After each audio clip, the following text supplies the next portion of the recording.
I'm Mary Starr with the Wake to Truth podcast. We are very pleased to have as our special guest today, Pat Miletich. He has a varied background. He has been in the MMA and UFC fighting arena. He's done coaching. He has helped with training law enforcement. He has been greatly involved in a lifelong study of various healing practices and holistic approaches. So, Pat, I would like you to start with our number one topic that people have been asking about, and this is all about weather modification. We will cover a variety of subtopics that go under weather modification, but we're going to start with the recent storms in Texas and how that could or could not have been affected by cloud seeding and weather modification. Sure, Mary, and thanks for having me, number one, and hello to all of your listeners. Thanks for watching, Mary, and diving into the truth, right? The search for the truth. Amen. I'll just say that, look, we know weather modification has gone on since the 30s and 40s. We know there's been massive amounts of legislation that's been passed, both federally and at the state level, to legalize weather modification and allow for its practices.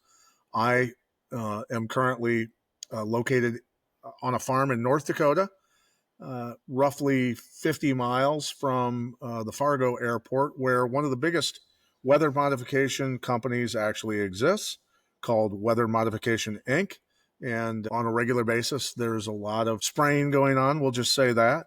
But I would also say that what's gone on in Texas, what happened in North Carolina with the hurricane several months ago, and many other things that through HARP, through not only just what they're spraying out of the back of planes, of course, and this is not, I kind of make fun of this. I shouldn't make fun of it, but I have to make fun of it because they're clowning us. We have to clown them back.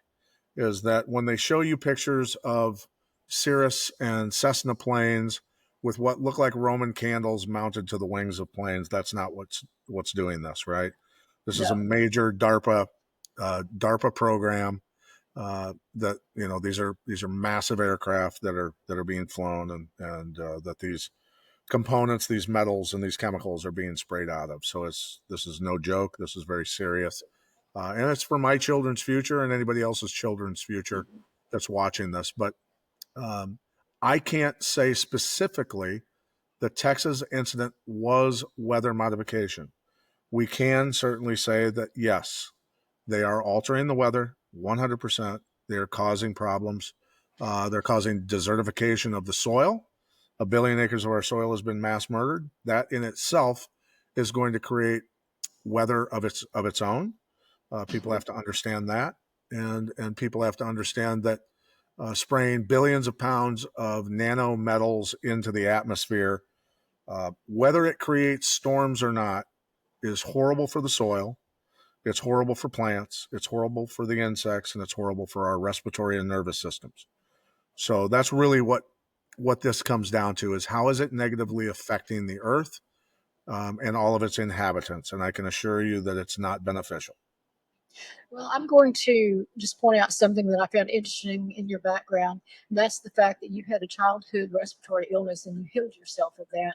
So I'm certain that that has a big impact on why you are focused on where you are going today.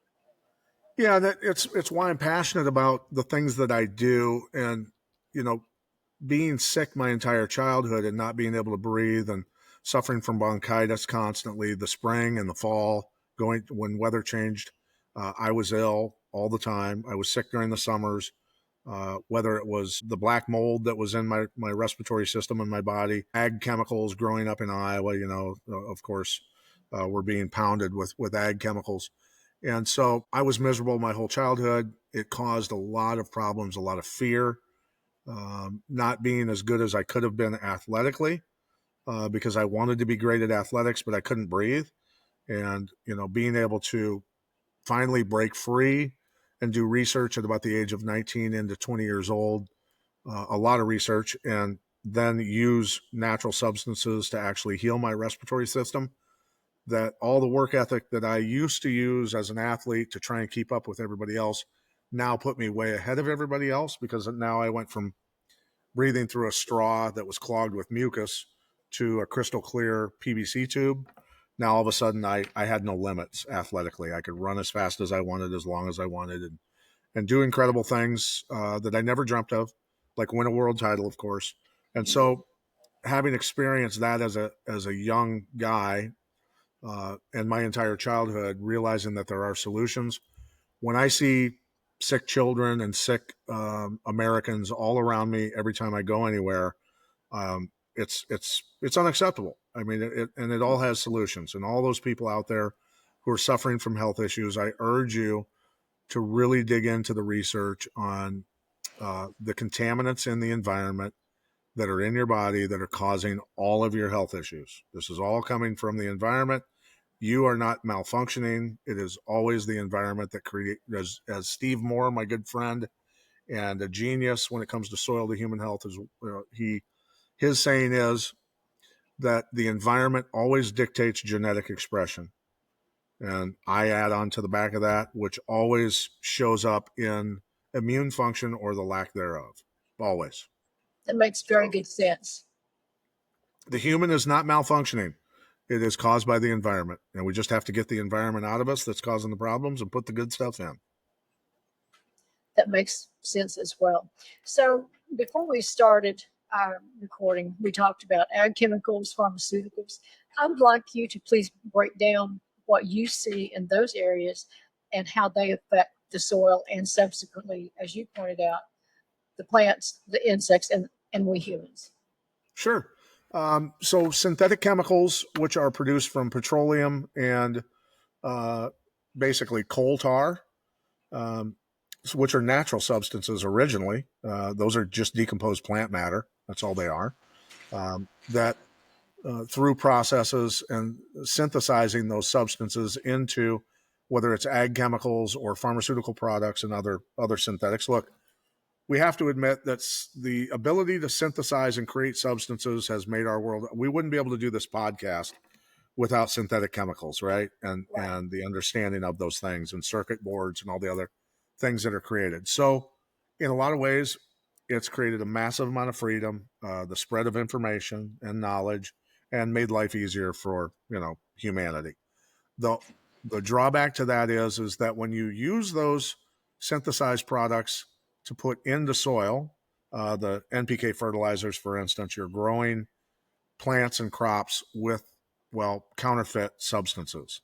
They're not the real nutrients, certainly not the uh, 90 essential nutrients that should be in the soil and plants. And of course, destroying all life in the soil, denaturing it with those chemicals, killing all the microorganisms that have the ability to digest toxins, heavy metals, synthetics, things like that. They've just been overwhelmed, right? 60 years of just pounding them with billions of pounds of these NPK fertilizers and pesticides, herbicides, fungicides. You've killed life. And so anything that's based on anti-life or death, besides what crop you're growing, is going to be negative to the environment. It's going to be negative to the insects. Of course, the honeybees. Everybody knows the honeybees are dying en masse right now, and we see the health issues of humans all around us because it's in our food, it's in our water, it's in our air, and now, I mean, literally every American now has glyphosate in their urine, so we know that it's concentrated enough to cause those levels of problems. So pesticides were, I call them human sides because they're designed to kill life, right?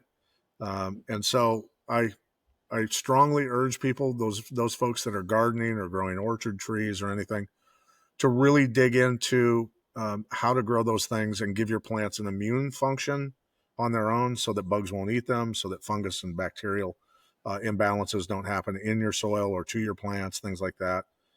Because our and I'm trying not to shoot off into tangents. It's so easy to do this, but we have to understand that the American economy is based on synthetic chemical patents. So the medical industry alone is $4 trillion a year. That's our largest GDP, gross domestic product, in America today. And it's based on death. Antibiotics instead of probiotics, right? That's death. So just that alone. Chemotherapy is based on death. It's a mustard gas derivative, right? Originally. It's designed to kill things, right? So um, it's important for people to understand that the ag chemical industry, the medical industry, pharmaceutical, that's what our entire economy is based on. And if it all collapsed today, I'm not quite sure what would happen to this country economically. Everything would fall apart. Now, I'm not for people going into the poorhouse and struggling, but I am for things gradually turning around, and I believe they are. I think people are awakening to the understanding that we have to put life back in the soil to put life back in our bodies and our environment. That all makes total sense. We also talked off camera about you teaming up with Dr. Will Spencer and the two entities that you have created, cellsaviors.org and soilsaviors.org. I'd like you to talk about those two entities, what they do, and of course, we will include that information in the description below the podcast so people can follow you and find your information. Yeah, no, I appreciate it. And so running into Doc Will Spencer for me was a godsend because one, my nervous system and my brain I didn't realize I'm more a cellular health and gut health guy, and Will having his vast amount of experience not only in agriculture, animal husbandry, but human health as well, being a homeopathic doctor. Um, when he did scans on me, he was the one that diagnosed me as being full of brain and nervous system parasites. That, without a doubt, saved my life because he treated me with protocol for that and my anxiety and depression, which I was self-medicating with alcohol just to deal with it. Um, my anxiety and depression almost completely subsided in about 10 days. Wow, that's So, impressive. so yeah, Very. he killed the parasites in my brain. Um, so that number one, the guy saved my life. Two, he has a vast amount of knowledge. And in terms of soil to human health and everything in between, I've not found but one other guy who is in New Mexico, Steve Moore, who has that level of understanding. Will's a very rare guy. My job, up until that point, I saw myself as having a very good and vast understanding of how to basically build superhumans, what needed to be put in the human body to allow them to perform at a level and be able to come back the next day through torturous levels of training, horrendous beatings, and come back the next day like nothing happened and do it over and over and over again for months and then years on end to win world titles. And then also, uh, a lot of military folks, special forces folks that I've worked with over the years to allow them to, one, be able to operate at high altitudes. That was one of the specialties that we worked on, low oxygen environments, and then being able to recover and come back the next day and do things again, and not be sore, not be exhausted, not be depleted. All of those things were kind of my specialty. So, um, although I had dug into 28 years of soil health, I still hadn't learned near as much as what Will knows. So I can tell you that he has filled in the gaps in my education in drastic ways, in vast ways, and I'm very thankful for that. So we're excited to have soilsaviors.org for the components to not only allow people to grow really nutrient dense Jurassic sized gardens and amazing orchards, and for hunting land, food plots, things like that, to draw all the wildlife to your land. They'll walk right past your neighbor's land to come to your land because of the nutrient levels and the life that uh, takes place, the activity in the soil, and that frequency that's generated is going to attract wildlife like you wouldn't believe. And then the Cell Saviors products uh, to pull all the toxins, as much of the toxins out of the body as possible, and replace it with 77 colloid minerals and soil-borne probiotics, non-genetically modified probiotics. Very important to remember that, and other products to help people achieve a level of health that they never dreamed of having. Right. So that's really, and again, my understanding, it all clicked one day for me, was that the earth is just one big organism and that we're just little gnats crawling around on the surface of it. Every insect, every plant, every tree, every animal, and every human is just part of the bigger organism. and we all need the same essential nutrients, and we need the same soil-borne probiotics to be able to get down the road correctly and enjoy a really healthy life. It all fits together. It does. It does, like a puzzle, perfect puzzle. And the complexities of the soil, the universe of the soil alone, and watching that the components in Soil Saviors boxes can break down any contaminant, doesn't matter if it's pesticide residues, forever chemicals, heavy metals, and other contaminants, and break them down into essential fatty acids and colloid minerals, which are all beneficial for the environment. That's how God really has revealed himself to me, the power of nature and what he's created. That is very true. He knew what he was doing when he created the world, and he did not make mistakes. He did not make mistakes. I mean, he created humans that somehow make mistakes and want to, I guess, have a lot more money and shiny things, apparently. That's super important to some people, and that doing the wrong things results in getting more shiny stuff and more money, and the rest of society has to pay a price, unfortunately, for that. But we can fix it all.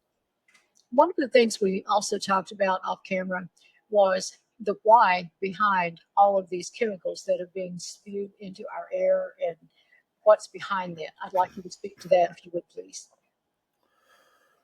Well, I mean, the reasons that they're giving, of course, is to mitigate global warming, right? So what I tell people to do is put on some common sense hats and let's have a journey. Let's take a journey into the world of common sense. So if I take a metal hand tool and I lay it out, it's 90 degrees here today, and I lay it out in the sun all day, and I walk up and pick that up with a bare hand, and you've probably experienced this in Texas, pick up a metal hand tool that's laid out in the Texas sun all day, what's going to happen to your hand?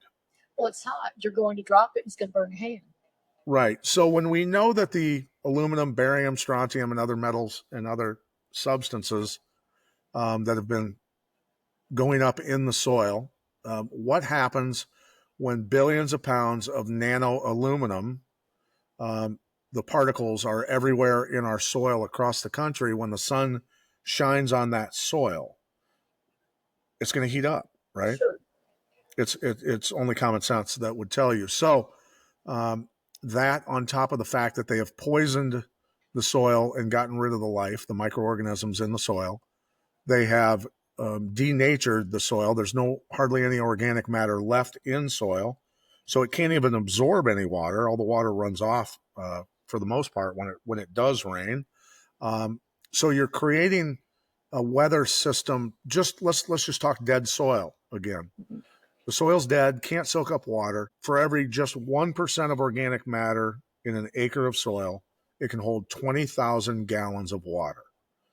So 1 acre of soil with 10% more organic matter would hold almost 250,000 gallons of water in place. Now times that by 1,000-acre farm.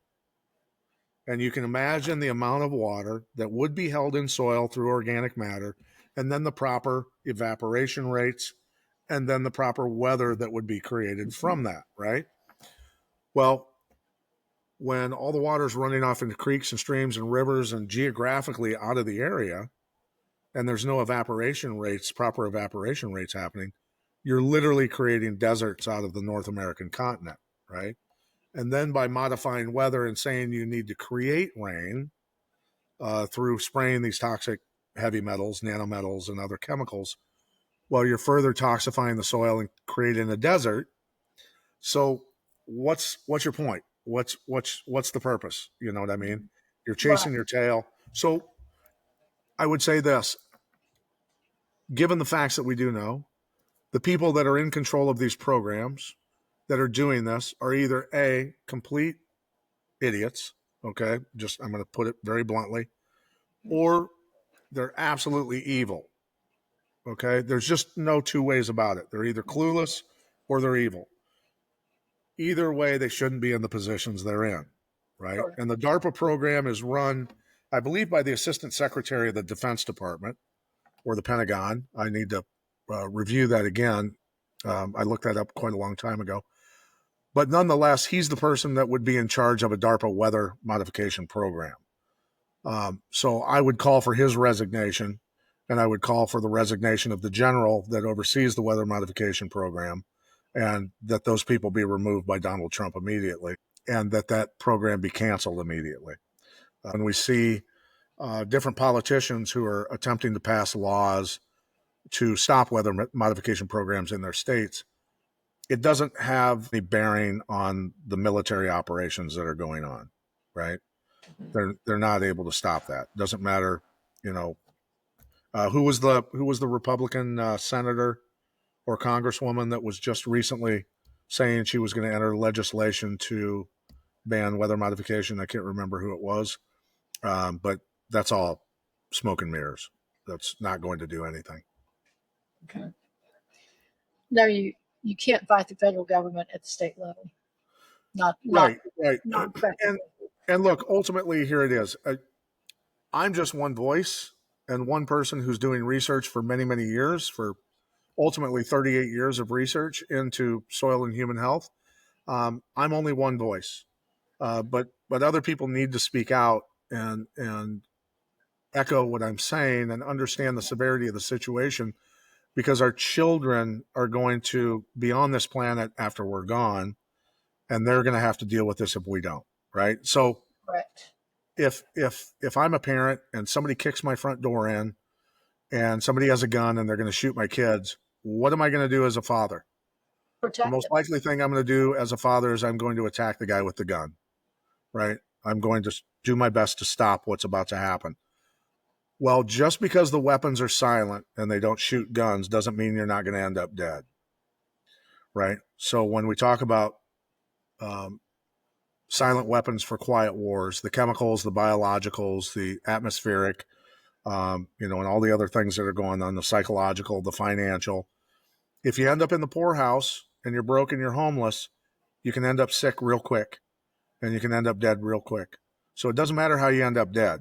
You end up dead, right? Mm-hmm. So I would urge Americans to do their best, to look around, do some research, some honest research with an open mind, and really start demanding some answers. I couldn't agree with you more. We are severely lacking in people who are willing to take the time and do the research, and also stand up and say something when they do. And you see something, you say something, and people are sadly lacking in that. It's very frustrating. And that's by design. I mean, people are afraid. I had a good friend of mine who said to me, he goes, I've wanted for years to say something, Pat, but I didn't want people to think I was crazy like you. And I go, I said, but I said to him, I said, ask your son that when you're on your deathbed, Right. what you should have done, right? Right. What you should have done was say something and use your influence to do the right thing and try to stop what's going on. In And reality, he had a very sober look at that point, because ultimately that's what this is about. Are we really going to leave this for our kids? I think that he ultimately paid you quite a compliment when he said crazy like you, because what he was really saying was you are unafraid to speak the truth. Well, I guess, again, being a kid that grew up sick, and yeah, I got physically abused and mentally abused, that when I see injustices taking place, it's unfortunately in my fiber. I have a tough time keeping my mouth shut. And that's gotten me in a lot of trouble over the years and cost me a lot of money and cost me some jobs. But in the end, when I take my last breath, I can say that I did the right thing. Yes, you can. Absolutely 100%. Yeah. So, Pat, this has been great having you on with us today. You have shared a wealth of knowledge, wealth of information in a way that's very simple to understand. And I thank you for that. thank you.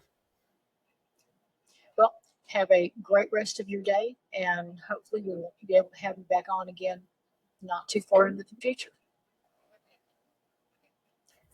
Thanks for watching the Awake to Truth podcast. Visit our website at awaketotruth.org and connect with Mary Starr on X at @AwakeToTruth_ and on Rumble at Awake to Truth Ministries. The Awake to Truth podcast, a beacon of hope in a world shrouded by shadows.